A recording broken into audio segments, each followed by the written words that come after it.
আমরা আমাদের এই মজনপুর এলাকাতে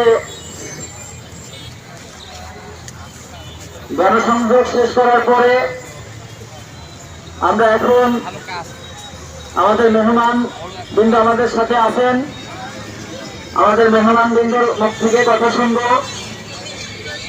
আমাদের মাঝে আমাদের আজকের গণসংযোগে উপস্থিত ছিলেন বিভিন্ন পর্যায়ের নেতৃবৃন্দ। আমি শুরুতেই ঢাকা বিশ্ববিদ্যালয়ের ডাকসুর ছাত্র সংসদের সম্মানিত কার্যনির্বাহী পরিষদের সদস্য, আমাদের এই কুষ্টিয়ার কৃতি সন্তান, আমাদের কুষ্টিয়ার গর্ব ছাত্রনেতা জনাব তাজিমুর রহমান ভাইকে বক্তব্য রাখার জন্য অনুরোধ করছি। আসসালামু আলাইকুম। আপনারা সবাই কেমন আছেন? নির্বাচন নিয়ে কি উত্তেজনা কাজ করে? আগামী 12 তারিখ যে নির্বাচন, সেই নির্বাচনে মানুষ কি ন্যায়ের পক্ষে রায় দিবে?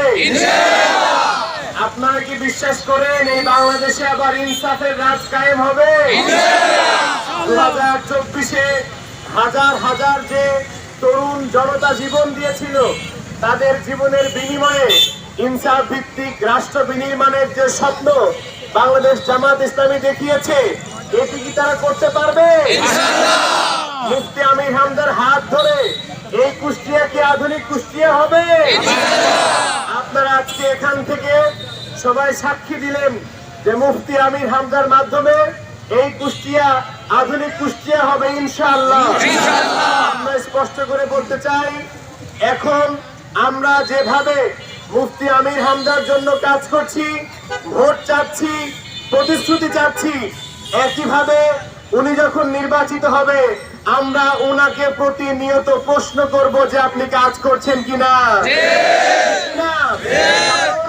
আমরা মানুষকে যে প্রতিশ্রুতি দিচ্ছি, সেই প্রতিশ্রুতি বাস্তবায়ন করে নেওয়ার দায়িত্ব মানুষের পক্ষ থেকে আমাদের রয়েছে। কথা বলেন ঠিক কিনা?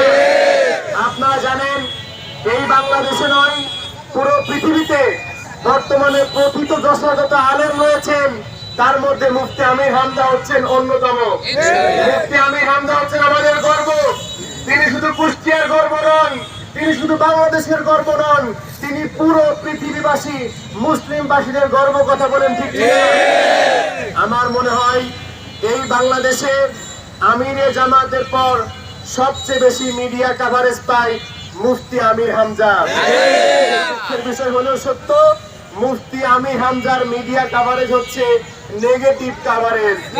তার শত শত মিনিটের বক্তব্য থেকে মাত্র কয়েকটা চুম্বকীয় অংশ কেটে নিয়ে তাকে প্রতিনিয়ত বিতর্কিত করার চেষ্টা করা হয়। কথা